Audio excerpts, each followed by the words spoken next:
bonjour. Bonjour. Amis des vides-greniers. Des amateurs de pop culture. Ouais, de tout, plein de choses. De bidouilles, de trucs pas sérieux. Ouais, bienvenue. Bienvenue. Voilà. Entrez ici, grand geek, avec votre cortège de geekeries. C'est moi qui l'ai lancé. Bon. Alors... Voilà, du para-BD qui me fait plaisir parce que c'est Spirou, j'adore le personnage de Spirou. Celui par Franquin, celui par Fournier et celui par Tom et Jean-Ry. Ils avaient fait un dessin animé que j'ai dû regarder un épisode et puis ça m'a suffi parce que... Il faut pas dépasser la dose prescrite. Ne pas prendre de dose. Oui, mais ça a été l'occasion d'avoir plein de para-BD, dont ce jeu. Voilà, c'est moi qui n'ai pas joueur. Ces boîtes de jeux, je trouve ça vachement sympa. Donc, ouais, c'est vrai. Avec du Tom et Jean-Ry dessus. Voilà. Et, du Tom et Jean-Ry dedans. Hop. Voilà, donc ils sont piégés dans une espèce de forêt à champignons qui ont plus ou moins plusieurs étages, donc ils doivent retrouver quelque chose. Bon, voilà, c'est un jeu. Donc il y a un petit décor, ça c'est le truc final, le truc se monte. Voilà, donc c'est à monter, donc c'est... Voilà. Donc avec du dessin de Jean-Ry. Voilà, des cartes pour jouer. Donc voilà, c'est... Tu as eu le temps de vérifier s'il était complet ou... J'ai pas regardé. Est-ce que je vais regarder s'il est vraiment franchement complet? Je sais pas. Ah ouais? Ouais, j'aurais peut-être des regrets s'il est pas complet. Ouais, pour info, en fait, là on filme l'après-midi, donc en fait, on n'a pas eu le temps de faire grand-chose. Petite sieste, et puis des petits machins. Je dirais qu'a priori, il m'a l'air complet. En plus, on a acheté ça à un collectionneur qui faisait un peu de ménage chez lui. Oui, c'est vrai. Et qui m'avait l'air fort sérieux, quoi. Sympathique comme tout. Ouais, elle était super sympa. Ouais. Autant j'ai ronchonné sur certains vendeurs qui sont vraiment... il y en a, voilà. Mais lui, il était super. Lui, il était vachement sympa. Alors, c'est pas le défi bisounours dont j'ai parlé. C'est une sorte de défi que t'as fait. Non, quoi t'as pas ce truc-là c'est un scandale. J'ai rien contre, mais... Et je lui ai dit, je te le trouverai. Et il me l'a trouvé. Voilà. Donc, bibliothèque verte de Tanguy et Verdure sur un texte de Jean-Michel Charlier et des illustrations de JG. Il y a dû en avoir qu'un seul. Hein. Oui. C'était au moment du feuilleton... les Chevaliers du Ciel. Les Chevaliers du Ciel. Tu n'es pas obligé de le chanter. Tu n'es pas obligé de le chanter. Comment on brise une carrière. Les auditeurs feront une recherche eux-mêmes. Hein, c'est quand même... Tu chantes aussi bien que Johnny Hallyday, toi? Oh oui. Alors, donc... Tu ne t'es jamais entendu. Ah oui, c'est ça. Hein? Donc, voilà, donc Et bon, il y a plein de petits... assez marrants parce que t'as le gamin qui a fait un décalque. Ah oui, c'est drôle ça. C'est bon, sinon il est en super état et c'est plein de... des illustrations sympas, noir et blanc, il y en a en couleur aussi. Sympa. Et l'histoire est vraiment très agréable à lire.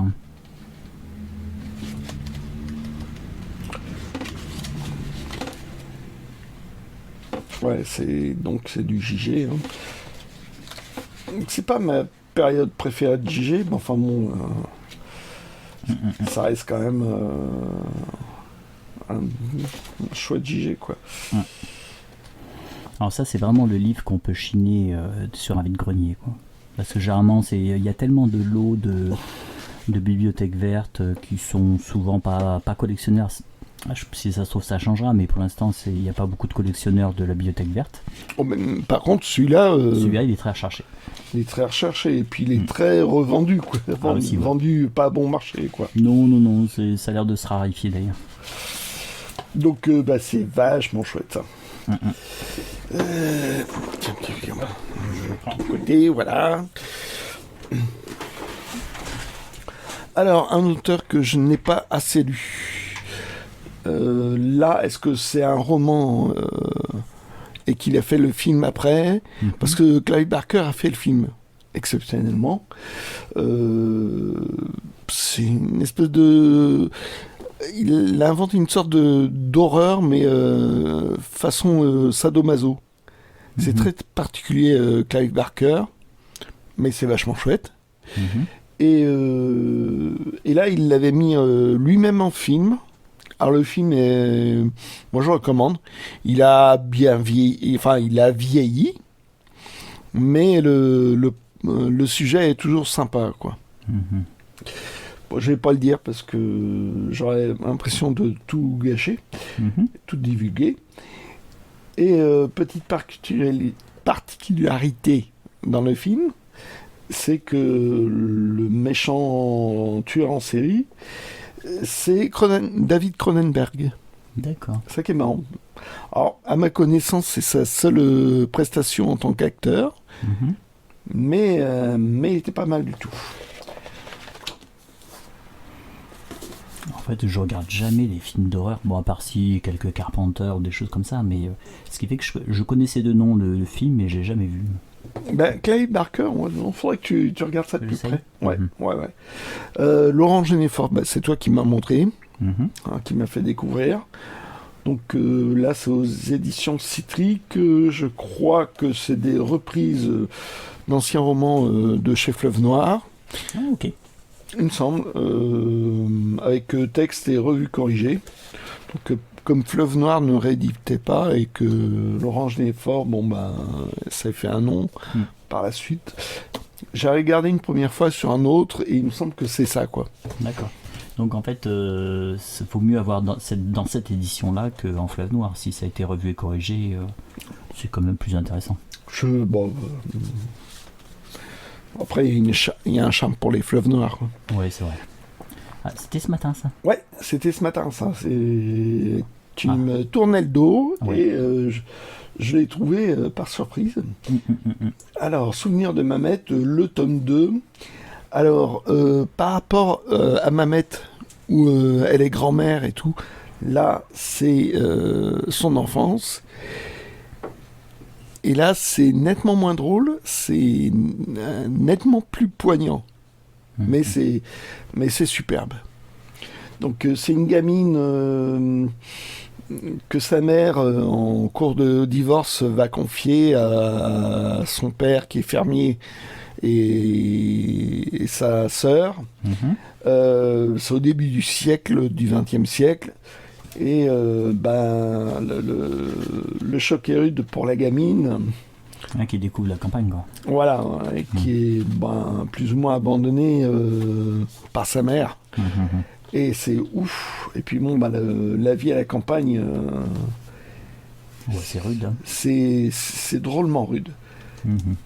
Et par contre, l'histoire est très chouette. Et c'est vrai que Nob, j'aime bien ces dessins là, comme ça sur une planche. Hein. Et il y a un côté vachement poignant, quoi. Là, il y a nettement moins d'humour là-dedans, mais c'est poignant, quoi. Et vraiment très très chouette. Il y a eu même des histoires de Mamette qui étaient poignantes. Hein. Quand on a rencontré l'acteur qui avait du bagou, du charisme et tout, là c'était waouh. Ouais, mais t'avais plus d'humour. Là, c'est oui. Donc je fais totalement dans le désordre. Là, c'était un Carousel, donc édition, collection du Carousel. Tu me l'as laissé, c'est gentil, je t'en remercie.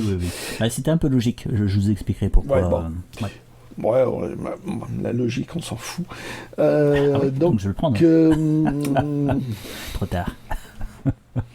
Tu aimes bien l'amande amère dans ton thé? Ah, je vous disais que le thé avait un drôle de goût. Voilà. Donc, collection éphémère pour les tout petits chez Dupuis. Ça n'a pas marché. Ça a été... Je suis bonheur que ça a été très peu diffusé en France. Alors, en tout cas, on a du mal à en trouver. On en trouve très peu en France. Donc là, excusez du peu, dessin de Will, qui fait Tiffé Tondu et Isabelle. Texte de Charles Degotte. Degotte qui fait plutôt... c'est celui qui faisait Flagada. Ah, il s'est dégoté un bon job, là. Et donc, voilà. Allez, on passe, on enchaîne. Ouais. Donc voilà, il savait y faire Will pour faire de jolies images. Ah. Il manquerait pas une page là? Non, non. Si. Je sais pas. Ouais, peut-être, ouais. La page centrale. Hélas, et mince. Bon, je serais bon pour le retrouver parce que... Ouais.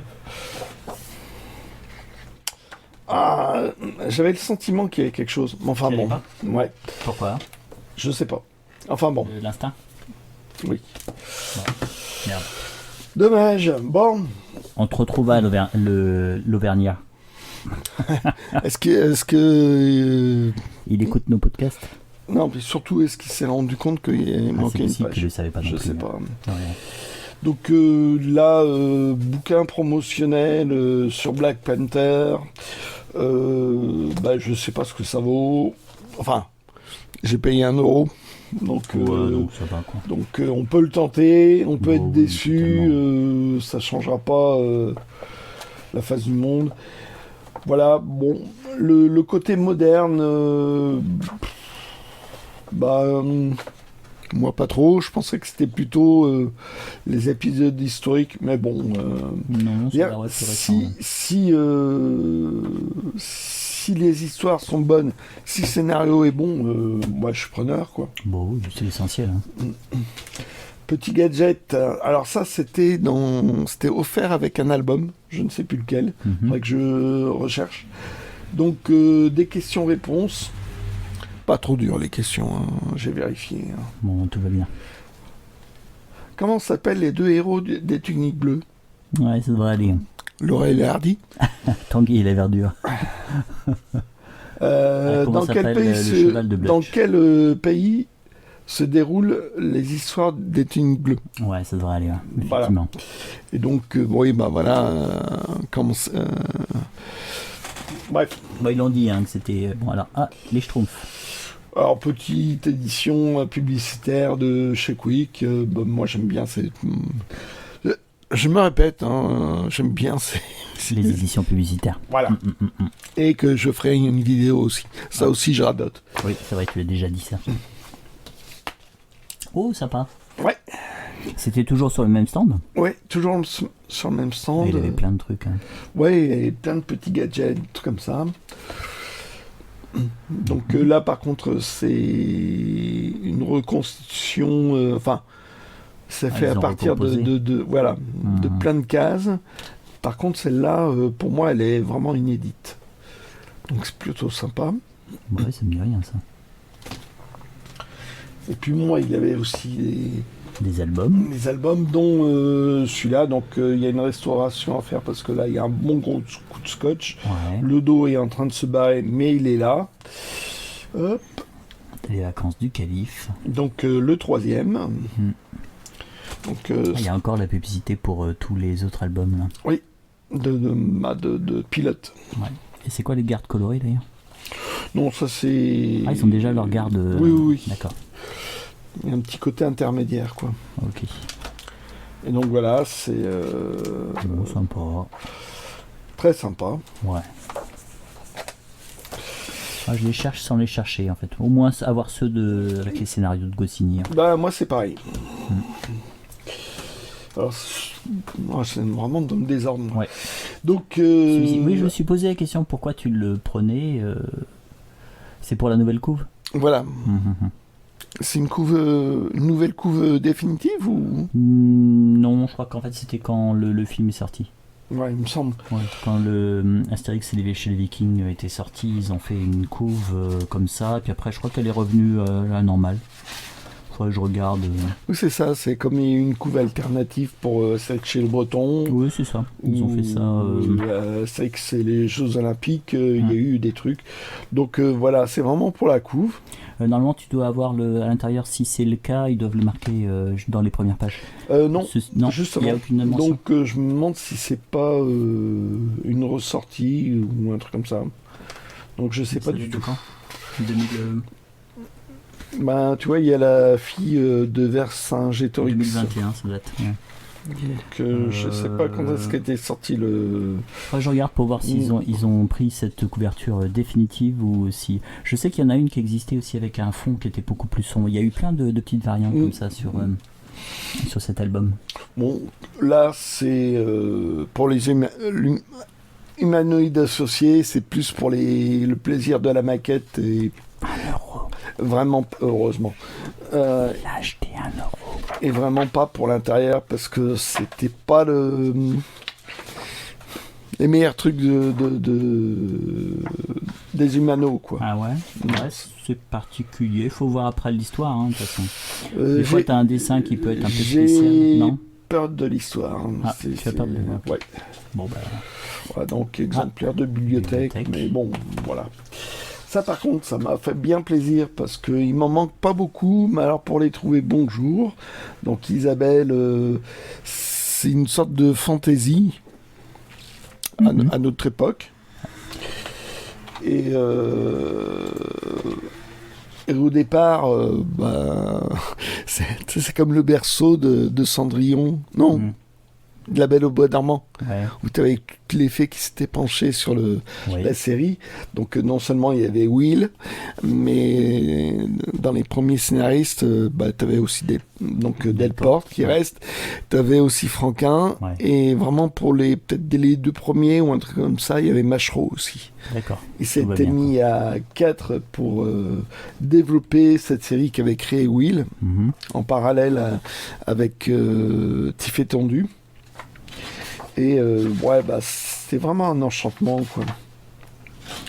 Donc Isabelle avec sa tante qui ne voit rien, qui ne croit pas aux sorciers.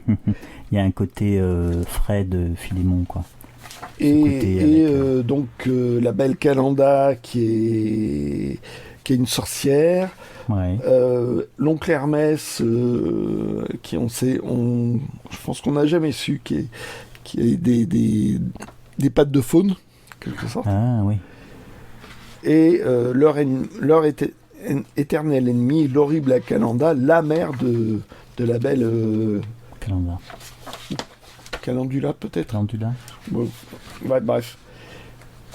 Bon bah cool. Et donc ça c'est dans les derniers tomes des séries et les derniers tomes sont plus difficiles à trouver. Donc là je suis vraiment content. Un truc, c'est un exemplaire assez discret quand même de bibliothèque. Donc il y a le truc pour l'affiche là. Mais sinon le reste ça va, c'est très discret. Donc, au bout d'un moment, Covin et Lambil avaient fait un peu le tour des sujets. Ah oui, il faut dire qu'ils ont fait beaucoup. Ouais, là, ça en est à 64-65. Ouais, c'est ça. Et donc, il traitait un peu des personnages secondaires comme Stark, le capitaine fou. Le capitaine totalement fou, téméraire et tout. Et là, c'est sur le cheval de Blutch. Arabesque, qui s'appelle Arabesque, qu'il a dressé pour simuler la mort au début de la charge, dès qu'elle entend un coup de canon. Et je crois que c'est un recueil de petites histoires dessus qui a fini par faire tout un album sur le cheval de Blutch, qui a une tendresse pour son cheval. Et c'est vachement sympa, quoi. Ouais, c'est sympa ça. Dernier achat pour ce qui me concerne, eh ben, c'est un Rombaldi. Voilà, donc ici. Le vendeur était moins sympathique, mais ça allait. Il restait dans le raisonnablement Ouais, sympathique. c'était limite, ouais, il a une limite sympathique. Il avait un côté. Oh, mais vous faites une bonne affaire. Oui, voilà, c'est. À bande de radins, vous allez cracher votre fric. Non, j'ai pas dit ça. C'était. Bon, il jouait au marchand, quoi. Mais il n'y C'était avait un aucune peu- subtilité. Ouais, bah, bref. Et bah moi, comme j'ai pas fait ma liste Ouais. sur ce truc-là, Et. c'était un pari. Et. Ça va, je l'avais pas. Ouf. Voilà. Donc, bon, ben. Voilà, les premiers Rombaldi, il y avait un petit article au début. Voilà. Je sais pas s'ils sont toujours intéressants. Bon, ils ont le mérite d'exister. Voilà. Et après, bon, bah, ils reprennent les cahiers des albums tels quels. Donc, la pagination va jusqu'à Ouais, il n'y a voilà, pas de 46, panisation. 47. Y a pas... Et ça reprend au début. Hop, voilà, ça reprend à 5. Ah, ils ont vraiment pas imprimé une série exprès. Hein. Non, non, là, c'était les débuts de Rombaldi et se contentaient de faire de belles couvertures comme ça. Et sincèrement, à l'époque, moi, j'avais l'amie de ma mère qui s'était offert ça parce qu'elle adorait Astérix. Elle s'était offert la série. Ouais. Et à chaque fois qu'on allait chez elle, hop, j'en prenais un. Ah, donc tu as un lien très particulier Et, avec ces Rombaldi-là. Quoi. Ouais. Et donc, et je les lisais, c'est comme ça que j'ai vraiment, je me suis mis imprimé dans la tête les Astérix. Ouais, c'est chouette cette série. Et donc, je te laisserai faire le détail de notre périple. Vous Et aurez donc, toute l'histoire. je vais terminer là-dessus. Donc, une BO d'un film que dans mon entourage, j'étais le seul à apprécier. Ah, Oui. Oui, tout le monde a trouvé ça gnangnan comme film. Moi, je trouve ça rigolo d'avoir Tom Cruise en vampire décadent qui s'assume. Et Brad Pitt, un peu piteux, qui n'arrive pas justement à assumer le fait d'être un vampire. Donc, voilà, donc j'ai Gothenthal, ouais, Elliot Gothenthal. ouais. Tu connais? De nom, parce qu'il a fait pas mal de musique. Je pense que ça va être sympa. Ça va être orchestral, ça devrait le faire. Alors c'est bien orchestral, je l'ai écouté tout à l'heure, peut-être d'une manière un peu vaseuse parce que Il y a la fatigue. il y a la fatigue. J'ai pas eu un coup de cœur, donc le CD est resté dans mon appareil, mais je l'ai. Ouais. Et donc, Et donc, ça va quand même. ça va, Ok. pas de Pas de coup de cœur. pas de révélation, Mm. mais ça va. Donc voilà, c'est toujours pareil. Bon allez, là c'est fini pour moi. C'est ma partie. À la place d'Etzel.